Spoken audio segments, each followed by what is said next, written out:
ओम नमः शिवाय। भगवान सूर्य पृथ्वी के जितने भाग को आलोकित करते हैं उसमें से आधा ही प्रकाश में रहता है और आधे में अंधकार छाया रहता है।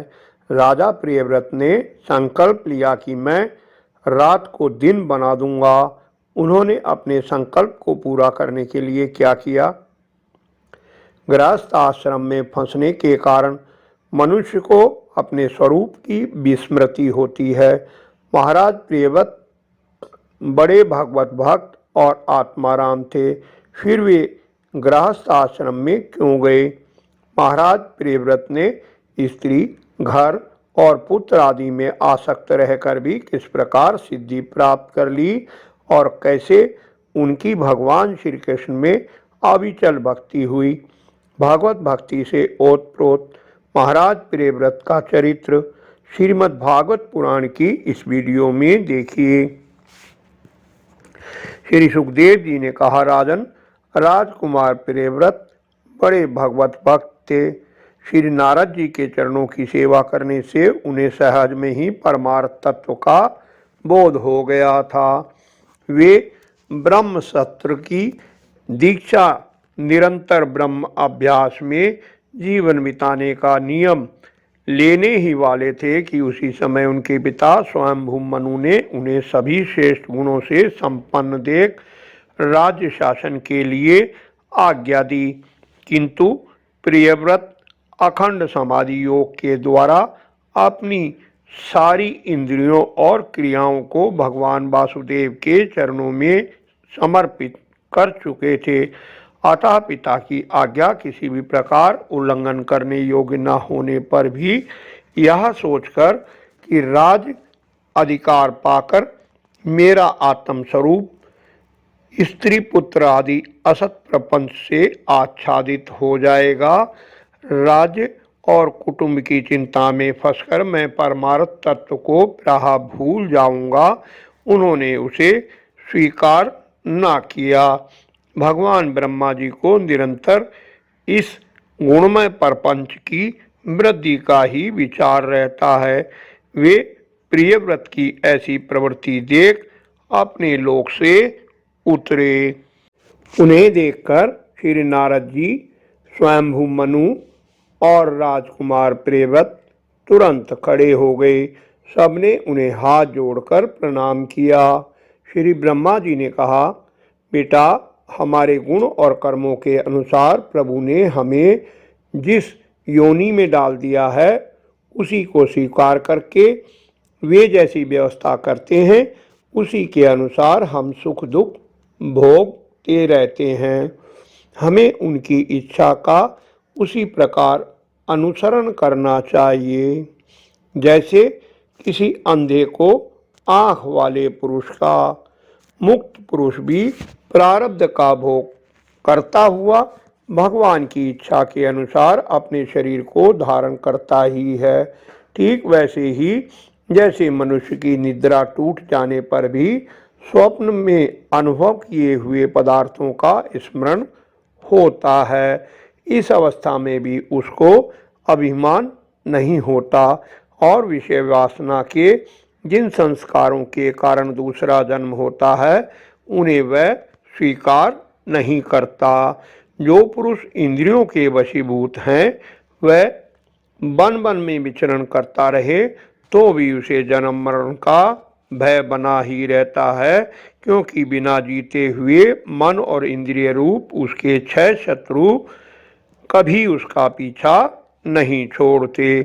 जो बुद्धिमान पुरुष इंद्रियों को जीतकर अपनी आत्मा में ही रमण करता है उसका गृहस्थ आश्रम भी क्या बिगाड़ सकता है। जिसे इन 6 शत्रुओं को जीतने की इच्छा है वह पहले घर में रहकर ही उनका निरोध करते हुए उन्हें वश में करने का प्रयत्न करे। किले में सुरक्षित रहकर लड़ने वाला राजा अपने प्रबल शत्रुओं को भी जीत लेता है। फिर जब इन शत्रुओं का बल क्षीण हो जाए तब विद्वान पुरुष इच्छा अनुसार विचर सकता है।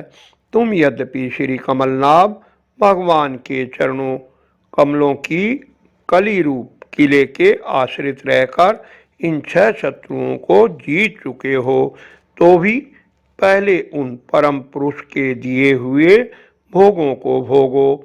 इसके बाद निशंक होकर अपने आत्म स्वरूप में स्थित हो जाना। परम भागवत प्रियव्रत ने छोटा होने के कारण नम्रता से सिर झुका लिया और जो आज्ञा ऐसा कहकर बड़े आदर पूर्वक उनका आदेश शिरोधार्य किया। तब स्वयंभू मनु ने प्रसन्न होकर भगवान ब्रह्मा जी की पूजा की। इसके बाद ब्रह्मा जी अपने लोक को चले गए। इस प्रकार ब्रह्मा जी की कृपा और नारद जी की आज्ञा से महाराज मनु ने संपूर्ण भूमंडल की सुरक्षा का भार प्रियव्रत को सौंप दिया और स्वयं भोगेच्छा से निवृत्त हो गए। राजा प्रियव्रत ने प्रजापति विश्वकर्मा की पुत्री बहिष्मति से विवाह किया, जिससे उनके 10 पुत्र हुए। आग्निद्र, ईष्मजिह्व, यज्ञबाहु, महावीर, हिरण्यरेता, घृतप्रस्थ, सवन, मेधातिथि, वितिहोत्र और कवि। इनमें कवि, महावीर और सवन नैष्ठिक ब्रह्मचारी हुए। उन्होंने बड़े होकर संन्यास आश्रम ही स्वीकार किया। राजा प्रियव्रत ने 11 अर्बुद यानी 110 अरब वर्षों तक राज्य किया। एक बार इन्होंने देखा कि भगवान सूर्य सुमेरु की परिक्रमा करते हुए पृथ्वी के जितने भाग को आलोकित करते हैं उसमें से आधा ही प्रकाश में रहता है और आधे में अंधकार छाया रहता है। उन्होंने इसे पसंद नहीं किया। तब उन्होंने यह संकल्प लेकर कि मैं रात को भी दिन बना दूंगा, सूर्य के समान ही वेगवान एक ज्योतिर्मय रथ पर चढ़कर द्वितीय सूर्य के समान उनके पीछे पीछे पृथ्वी की 7 परिक्रमा कर डाली। भगवान की उपासना से इनका अलौकिक प्रभाव बहुत बढ़ गया था। उस समय इनके रथ के पहियों से जो लीक बनी वे ही 7 समुद्र हुए। उन्होंने अपनी कन्या उर्ध्वशी का विवाह शुक्राचार्य जी से कर दिया। उसी से शुक्र कन्या देवयानी का जन्म हुआ। राजन, जिन्होंने भगवत चरणारविंद की रज के प्रभाव से शरीर के भूख, प्यास, शोक, मोह, जरा और मृत्यु इन 6 गुणों को अथवा मन के सहित 6 इंद्रियों को जीत लिया है, उन भगवत भक्तों का ऐसा पुरुषार्थ होना कोई आश्चर्य की बात नहीं है, क्योंकि वर्ण बहिष्कृत चांडाल आदि नीच योनि का पुरुष भी भगवान के नाम का केवल एक बार उच्चारण करने से तत्काल संसार बंधन से मुक्त हो जाता है। इस प्रकार अतुलनीय बल पराक्रम से युक्त महाराज प्रियव्रत एक बार अपने को देवऋषि नारद के चरणों की शरण में जाकर भी पुनः दैववश प्राप्त हुए, पर पंच में फंस जाने से बहुत पछताए और अपने को धिक्कारते हुए उन्होंने बहुत बुरा भला कहा। परम आराध्य श्री हरि की कृपा से उनकी विवेक बुद्धि जागृत हो गई।